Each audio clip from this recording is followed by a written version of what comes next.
Percepción. Hola a todos, mi nombre es Diana Arenas y bienvenidos a este recorrido por uno de los procesos más fascinantes de nuestra mente, la percepción.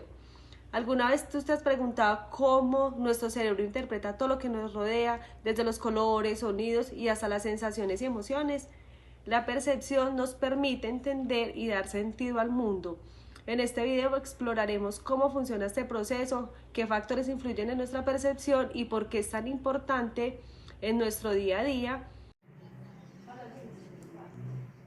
Muy buenas tardes, mi nombre es Marinetti López Arenas, soy estudiante del área de neuropsicología de la educación en la especialización.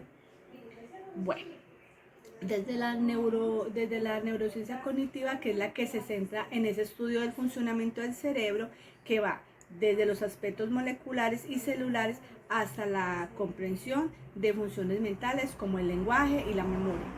Es una unidad funcional y estructural del cerebro, en que las neuronas y las células biliares. Las neuronas, que son esas células que procesan y transmiten esa información con gran especificación y exactitud, permitiendo la comunicación entre esos sistemas. Desde ahí podemos decir que la traducción en este contexto de la neurociencia cognitiva se refiere al proceso por el cual los estímulos sensoriales se convierten en señales eléctricas que el cerebro puede interpretar, como los sonidos, las imágenes, bueno, varias cosas así. Esto es muy importante para los procesos mentales que ocurren, ya que permiten información del mundo exterior, o sea, que sea pues procesada por el cerebro. Bueno, la traducción, un estímulo adecuado para cada receptor. Entonces, por ejemplo, está la traducción sensorial. Es ese proceso de transformación de los diversos tipos de energía. Aquí ya estaríamos como en la parte sensorial. El impulso nerviosos que son llevados desde los receptores sensoriales. Entonces, un ejemplo de esa parte sensorial sería, por ejemplo, cuando el cerebro interpreta el olor a humo, que es reconociendo como una señal de peligro, bueno, así no haya una imagen visual del humo. Ese sistema olfativo es el que convierte esa señal química de humo en una señal eléctrica que viaja al cerebro y luego la interpreta como una amenaza. Bueno, el estímulo sensorial pues sería el olor a humo, que es ese estímulo químico que entra a través de las fosas nasales. Viene ya esa parte receptor sensorial, que son esos receptores olfatorios desde la mucosa nasal, ¿cierto? Que detectan esas moléculas de humo y se convierten en una señal eléctrica. Bueno, la traducción, ¿cuál sería? Ese proceso de esa conversión de una señal química a una señal eléctrica. La señal nerviosa es esa señal eléctrica que viaja a través de las neuronas olfatorias hasta el cerebro. Bueno, y esa interpretación, entonces, ¿cuál ya sería? Pues que el cerebro ya específicamente en esa área olfatoria. Y esas áreas, las áreas que son estas que procesan esa señal, la interpretan, en este caso pues el olor a humo como el ejemplo, y a su vez puede ser una respuesta cognitiva, que es reconocer y que hay un posible incendio. Bueno, aquí en esa traducción, ¿qué hizo? Pues se permitió que el cerebro detectara ese estímulo químico, en este caso el olor a humo, en una señal eléctrica que el cerebro puede entender y utilizar para poder tomar decisiones y reaccionar frente al caso. Muy buenas tardes, mi nombre es Julia Andrea Londoño Díaz, estudiante de neuropsicología. En este momento estamos realizando la actividad número 1 con la materia Neurociencias Cognitivas del profesor Jason Palacio. ¿Sí? En este momento estamos trabajando lo que es la percepción. En la percepción hay una partecita que se desprende, que son los procedimientos subcorticales.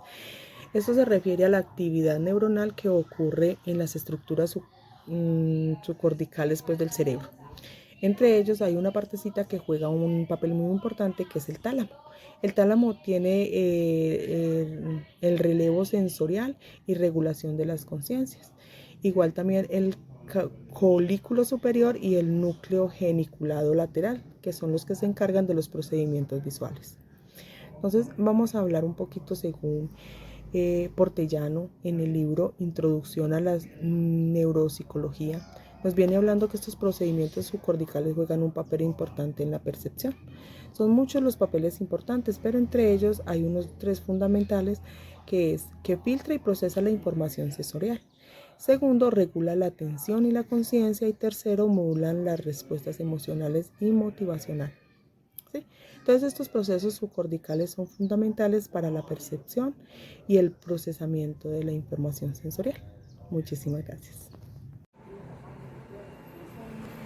Bueno, desde la corteza cerebral y el procesamiento de la información. Parte de la corteza cerebral, entonces tenemos, claro que la corteza cerebral está formada por los lóbulos frontal, parietal, occipital, ínsula y el núcleo límbico. Bueno, que en la corteza cerebral es donde está la traducción, la imaginación, el pensamiento, el juicio y la toma de decisiones. Aquí contiene el 20% del total de las neuronas. Y el procesamiento cerebral es esa forma en que el cerebro recibe e interpreta y responde a toda esa información del mundo exterior y del cuerpo en general. El cerebro recibe información a través de los sentidos, luego los procesa para generar pensamientos, emociones y recuerdos y acciones. La corteza cerebral es esa capa exterior del cerebro y es la responsable de las funciones superiores, como pensamiento, percepción, memoria. Bueno, recordemos que los lóbulos cerebrales son 4, el frontal, occipital, temporal, parietal. Esos son los que hacen ver en función específica. Ejemplo, un vaso de jugo de maracuyá. Entonces, el lóbulo occipital es el que recibe la información visual desde la retina, o sea, la corteza visual.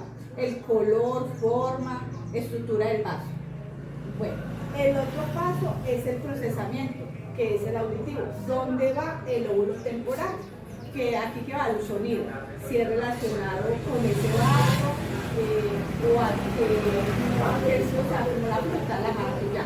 Tenemos esa sensación táctil, que es el lóbulo parietal, que es el que nos da esa información del vaso en la mano. Tenemos la interpretación, que aquí va el lóbulo frontal, donde puede ser recuerdos de esa maracuyá o en sí asociado a la maracuyá. Ejemplo, el placer pues, de tomar ese jugo de maracuyá. Y por último, tenemos la acción, que es esa información integrada, la toma de decisión cuando yo digo, me tomo un poquito de jugo, me tomo todo el jugo. La corteza cerebral no solamente recibe información sensorial, también interpreta,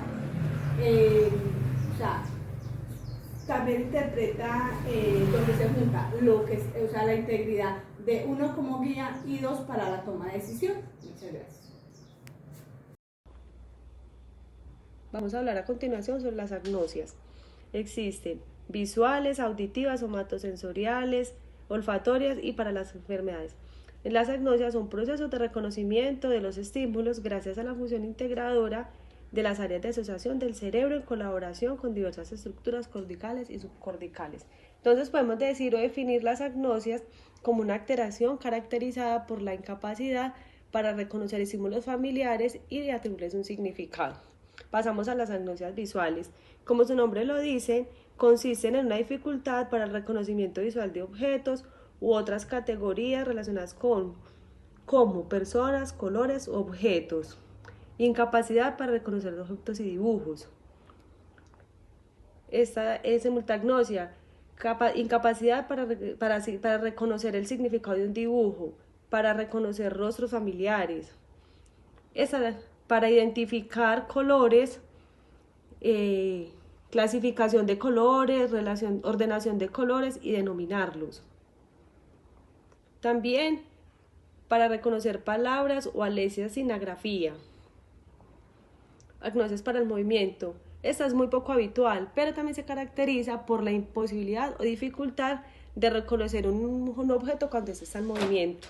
Auditivas son la dificultad para reconocer el significado de los estímulos acústicos no verbales. Se producen en personas sin deterioro cognitivo que tienen las áreas auditivas primarias preservadas.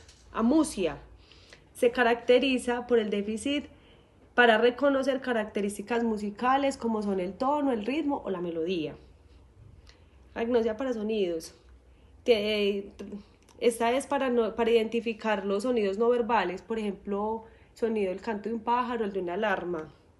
También se denomina verbal pura y es la incapacidad para reconocer sonidos verbales. Agnosias somatosensoriales. Se trata de trastornos producidos por lesiones de áreas somestésicas situadas en las zonas parietales posteriores, estando preservadas los receptores sensoriales para el tacto. Se caracteriza por la incapacidad objetos mediante el tacto, puede ser por peso, talla, densidad. Comprende además también otras que son, en algunas de ellas, para estimar el peso de un objeto, para reconocer las partes del cuerpo mediante el orden o su imitación, también para incapacidad para identificar y orientar los dedos de las manos y las del ordenador y se dan ambas manos. La agnosia espacial es la incapacidad, o déficit de atención topográfica o de ubicación o de reconocer lugares familiares para orientarse. Las olfatorias. La anosmia es la pérdida temporal o prolongada en la incapacidad para identificar olores. Se caracteriza por el déficit y la capacidad olfatoria. Se pueden dar en algunas por determinadas sustancias, por el reconocimiento de determinados olores, en algunos casos de rinitis y atrofia de rinitis, sinusitis, en algunos casos para discriminar olores, y agnosia para las enfermedades. Culpa a los otros por sus olvidos, sus confusiones. Se presenta un trastorno en el esquema corporal. Se caracteriza por la falta suficiente de conciencia de la enfermedad neurológica. El paciente llega a negar su existencia. También se caracteriza por la exacerbación del sentimiento y se caracteriza también además por respuestas de odio.